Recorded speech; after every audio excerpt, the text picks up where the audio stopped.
네, 안녕하세요. 하리하리입니다. 오늘 떴죠? 삼성그룹이요. 네, 삼성그룹 자소서 문항 해설하려고 영상 켰고요.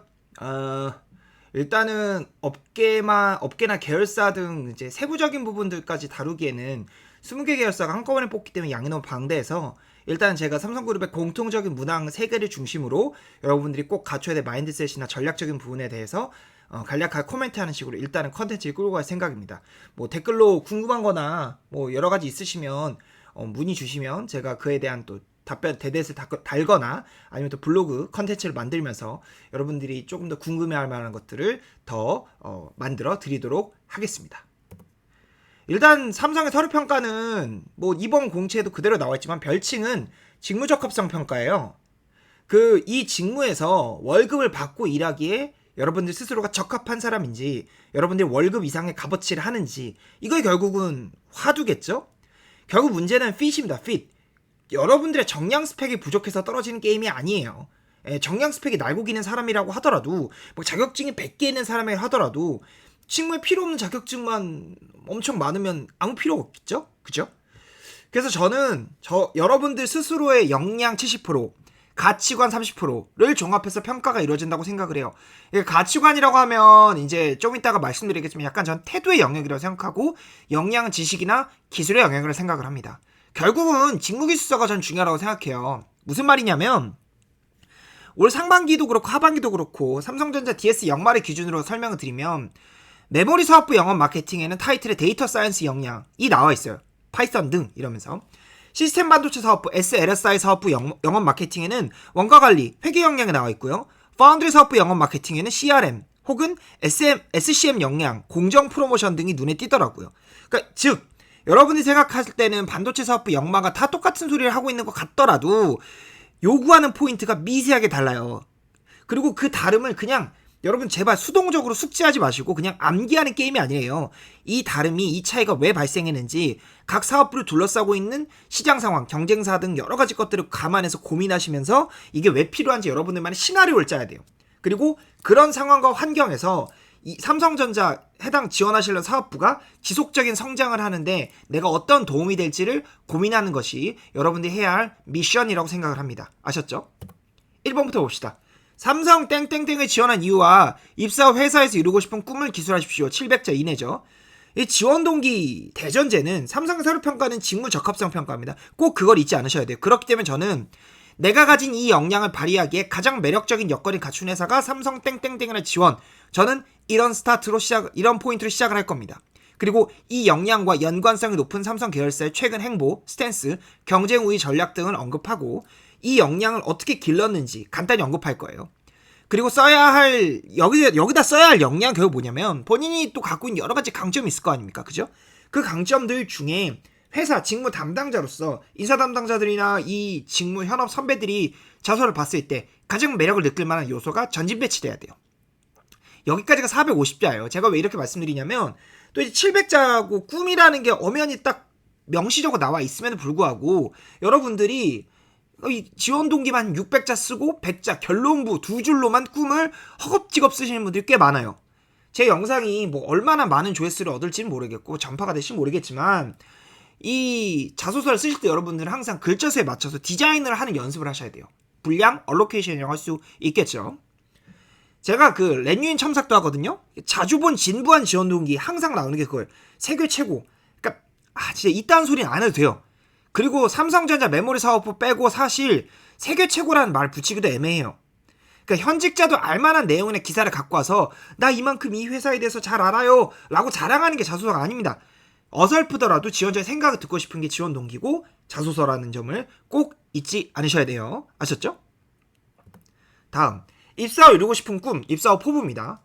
지원 동기가 회사에서 이루고 싶은 여러분의 초심이라고 한다면 입사 후 포부는 그 초심을 유지 발전시켜서 이루려고 하는 미래라고 볼 수 있어요. 여기서 그러면 이제 그리고 이 역량을 발전시켜서 내가 되려고 하는 전문가의 모습, 이게 저는 입사 후 포부이고 이 직무 적합성 평가에 어울리는 입사 후 포부의 타이틀이라고 생각을 해요. 전문가라는 건 이 회사나 업계가 이런 비전을 실현하거나 이런 문제 해결하는 데 있어서 제일 먼저 떠오르는 사람이어야 돼요. 그러니까 여러분들이 그 대상자가 돼야 된다는 거죠. 전 이거를 즉 희소가치가 높은 사람이라고 말씀드려요. 돈 받으면 다 프로예요. 김성근 감독님이 그러셨죠. 결국은 돈을 많이 받으려면 희소 가치가 높아야 된다고 저는 개인적으로 생각을 해요.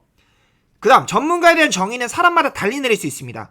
근데 이 전문가, 여러분들이 여기에 정의할, 염두에 둘 전문가가 되는 데 있어서 도움이 될 역량 중 내가 갖고 있는 건 어떻게 업그레이드를 시킬지, 내가 부족한 건 어떻게 보완을 할지, 결국은 꿈이라는 건 꿈만 쓰고 마는 게 아니고 그 꿈을 이루기까지 계획이 중요해요. 계획. 아셨죠? 이렇게 된 전문가의 내가 삼성 땡땡땡이 설정한 미래가 더욱 빠르게 현실이 되는 데 있어서, 미래를 더 빠르게 현실로 만드는 데 있어서 어떤 기여, 어떤 주도적인 역할을 할지를 쓰는 것까지가 제가 생각하는 입사업 허브의 해법이라고 생각을 해요. 방금 제가 역량을 말씀드렸죠. 1번도 그렇고 2번도 그렇고 저는 3번도 마찬가지로 생각을 하고요.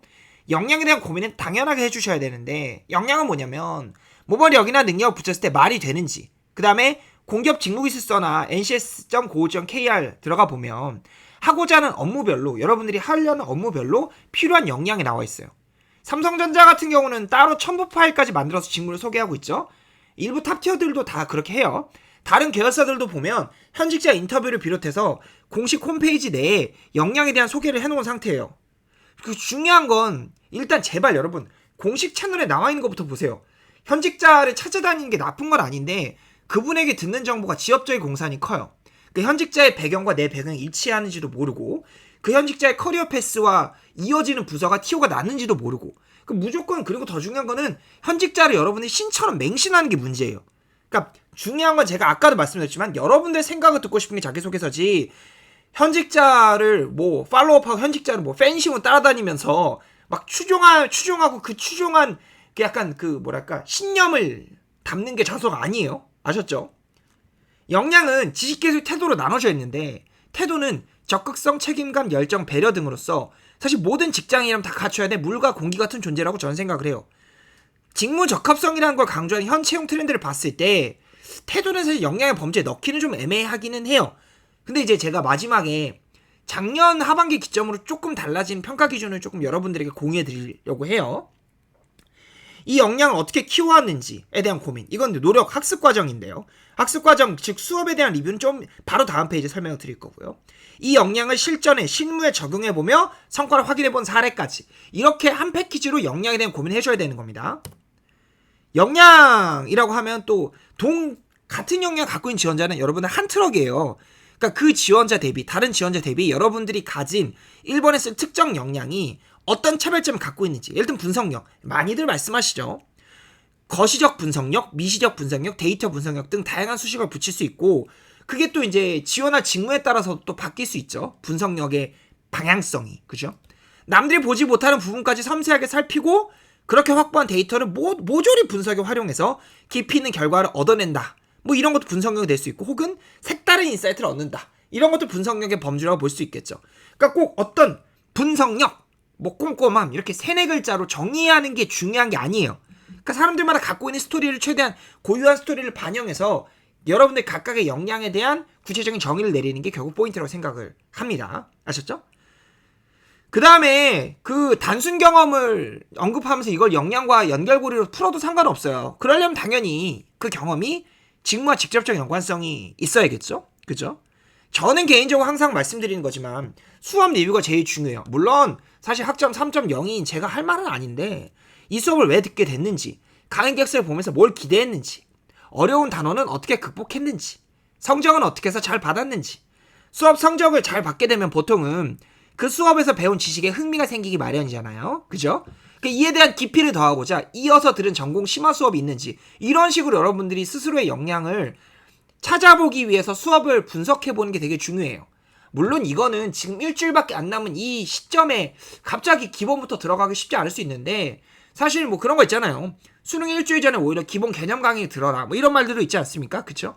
항상 기본이 제일 중요합니다. Back to the basic. 꼭 기억하세요. 아셨죠? 2번 가겠습니다. 본인의 성장 과정을 간략히 기술하되 현재 자신에게 가장 큰 영향을 끼친 사건, 인물 등을 포함하여 기술하시기 바랍니다. 라고 나와있죠? 현재 자신이란 건 뭐냐면 이 회사 및 직무 담당자로서 주어진 업무 그 이상을 해낼 준비가 되어 있는 자신, 즉 월급 받으면 월급 이상 값어치할 자신이라고 보시면 돼요. 그 다음에 영양 중심의 서술이 이 문항에도 적용은 가능한데 다만 저는 1번보다 조금 넓게 접근하는 것을 추천합니다. 이게 무슨 말이냐면 1번이 좀 더 직무기술 기준으로 해서 역량에 날카롭게 맞춰서 푸는 거라면 저는 2번은 산업군과 인연으로 푸는 것도 괜찮아요. 예를 들면 삼성전자 DS라고 가정을 하면 1번이 직무기술에 근거한 역량을 중심으로 푼다면 2번은 반도체 산업군과 나와 인연으로 푸는 거죠. 좀 더 넓게. 그죠? 뭐 문과는 사실 그러긴 쉽지 않겠지만 일부 사람들 보면은 문과 직무 지원자임에도 반도체 교육을 듣는 분들도 계세요. 그런 분들은 진짜 찐으로 준비를 열심히 하신 분들이죠. 설사 그런 교육을 안 들었다고 하더라도 경영 전략 등에서 케이스 스터디를 할 때 반도체 관련 기업을 분석했다는 식의 내용으로 풀어낼 수도 있겠죠. 그쵸? 뭐 삼성 SDI라면 배터리 관련해서 풀어볼 수도 있겠고. 물론 중요한 건 가장 큰 영향이란 단어가 나와 있기 때문에 특별한 연관성이 있는 게 없으시다면 제가 말한 연관성은 산업군과의 연관성이죠. 그냥 어떤 특정 역량을 디벨롭해온 과정으로 풀어도 상관없어요. 그리고 전 그것도 모르시겠다면 그냥 역량을 병렬적으로 나열해도 크게 문제는 없습니다. 사실은. 근데 이제 중요한 건 그거죠. 2번 문항을 통해 도출된 역량이 계속 말씀드린 거지만 산업회사 직무, 삼성 계열사 및 그 계열사가 속해 있는 인더스트리 그리고 거기 지원 직무 담당자로서 업무를 하는데 필요한 역량이겠구나라고 평가자들이 판단할 수 있어야 되는 거죠. 그죠? 성장 과정을 쓸 때요. 보통은 제가 중고등학교부터 출발하는 게 국룰이라고 저는 말씀드리고 대부분 그렇게 알고는 계세요. 근데 그럴 수 있어요. 사람들의 삶은 제각기 다양하기 때문에 갑자기 대학 이후에 뭔가 나한테 빡 삘이 온 게 있어요. 그래서 그 대학 이후에 어떤 특정 에피소드가 진정한 현재의 본인을 만들었어요. 그러면 성장과정 문항의 시작 시기를 20살 이후로 늦추는 것도 사실 크게 무방해요. 아셨죠? 3번 문항 가겠습니다. 최근 사회 이슈 중 중요하다고 생각되는 한 가지를 선택하고 이에 관한 자신의 견해를 기술해 주시기 바랍니다. 라고 했어요. 그죠? 항상 제가 말씀드리지만 지원자 여러분들이 제발 지원자 여러분들이 중요하다고 생각한 이슈를 쓰셔야 돼요. 그리고 제가 작년 하반기에 뭐 꽤 유명한 취업 유튜브 채널에서 이 이슈를 쓰면 무조건 서류가 붙습니다 라면서 이슈를 뿌렸던 게 있더라고요. 저는 그러면 안 된다고 생각을 해요. 그 이슈를 쓰면 붙는다. 그러니까 여러분들이 아직 사고력이나 제가 생각하기로는 취준생 여러분들이 소프트 파워가 많이 부족하시기 때문에 그런 거에 많이 디펜던트 하시는 경향이 있는데 중요한 건 여러분들이 중요하다고 생각하는 이슈여야 돼요. 모든 이슈가 다 답이 될 수 있어요. 근데 이제 그 뒤에 내용이 중요합니다. 이 이슈가 추후 어떻게 흘러갈 거라고 보는지, 이 이슈에 현재 업계 및 삼성 계열사는 어떻게 대응하고 있는지, 혹은 어떻게 대응해야 잘 대처했다는 소리를 들을지, 다 지금 여러분의 생각으로 풀어가고 있는 거죠. 그 다음에 지원 직무 담당자로서 여러분들이 어떻게 업무를 함으로써 해당 이슈에 회사가 성공적으로 대처했다는 소리를 듣게 만들지, 저는 이 느낌들이 나오는 것이 좋다고 생각합니다. 물론 주의사항이 있어요. 기사를 조합하는 건 금물입니다. 항상 보면은 이슈 쓰는데 신문기사 서너 개 갖고 와서 둥땅 해가지고 쓰는 경우가 있어요. 그게 왜 그러냐면 여러분들 스스로의 thinking 파워에 대한 확신이 없으셔요. 그냥 불신하세요. 여러분들 스스로를. 제가 매번 말씀드리지만 자소서를 쓸 때 취준생 여러분들 가져야 될 마인드는 스스로를 객관적으로 사랑하셔야 됩니다. 아셨죠? 그러니까 부족하더라도 자기 생각을 써야 돼요. 그리고 이 글의 장르는 삼성의 지원 직무 여러분들을 뽑아달라고 쓰는 일종의 상업적인 글이에요. 그렇기 때문에 이미 많이 언급되는 내용들이긴 한데 이슈를 쓸 때 정치적인 이슈나 뭔가 민감한 이슈들을 쓰는 건 아니에요. 아셨죠? 그러니까 이 삼성의 지원 직무 여러분들을 뽑을 때 있어서 이런 인사이트를 갖고 있는 사람이면 필요하겠다라는 느낌을 줄 수 있는 내용이 3번에 나와야겠죠. 아셨죠? 이외에 계열사별로 4번 문항도 있고 업계에 또 지난한 이슈들이 있는데 아까 말씀드린 것처럼 그런 것들은 제가 블로그나 다른 컨텐츠를 통해서 여러분들과 만날 수 있다면 작업을 해볼 생각이고요. 마무리 해보겠습니다. 삼성이 사실 작년 하반기부터 역량의 태도적인 측면을 많이 보는 것으로 제가 여기 써놨죠. 추측이 돼요. 이건 제가 그 삼성 최종을 떨어지고 SK를 최종 합격한 분한테 들은 얘기이기도 하고 일부 분들한테도 다른 분들한테도 확인을 한 내용이긴 해요. 물론 정확한 팩트는 아닙니다. 이공계라면 연구만 한 게 아니라 사실 아르바이트 등 사회 경험을 많이 했는지도 물어볼 수 있잖아요. 그쵸? 보통 이공계는 연구에 집중하는데 사회성이 또 중요하잖아요. 그죠? 실제로 이런 것들을 이공계 기준으로 이공계 원데이 면접 기준 인성 면접 때 정확히 임원 면접 때 조금 물어봤다는 그런 정보들을 듣긴 했어요. 태도 중요하죠. 그러니까 이런 사실 정보에 근거해서 왜 이들이 이렇게 했는지 생각을 해본다면 삼성도 퇴사한 사원들이 많아요. 삼성이라고 해서 무조건 절대 퇴사 안 하는 게 없어요. 그쵸? 그리고 저는 또 그렇게 생각해요. 그 SNL에서도 보면 저는 에어팟을 껴야 능률이 오릅니다. 뭐 이런 말들도 있잖아요. 그쵸? 그러니까 세대 간 갈등이 사내에 꽤 팽배해 있다 보니까 조금 조직의 로열티가 있고 조직의 그런 지시사항에 잘 따를 수 있는 사람을 뽑으려고 이런 부분들을 간접적으로 보는 게 아닐까. 오죽하면 옛날엔 삼성이 이거 되게 유명한 얘기인데 관상가를 면접 볼 때 뒀겠어요. 그쵸? 그리고 삼성은 국내 최고의 기업입니다. 이거는 뭐 부인할 수 없는 사실이에요. 매번 저는 채용 트렌드를 이끈다고 생각을 해요. 그래서 이번 하반기엔 또 어떤 변화를 가미할지 알 수가 없어요. 아셨죠?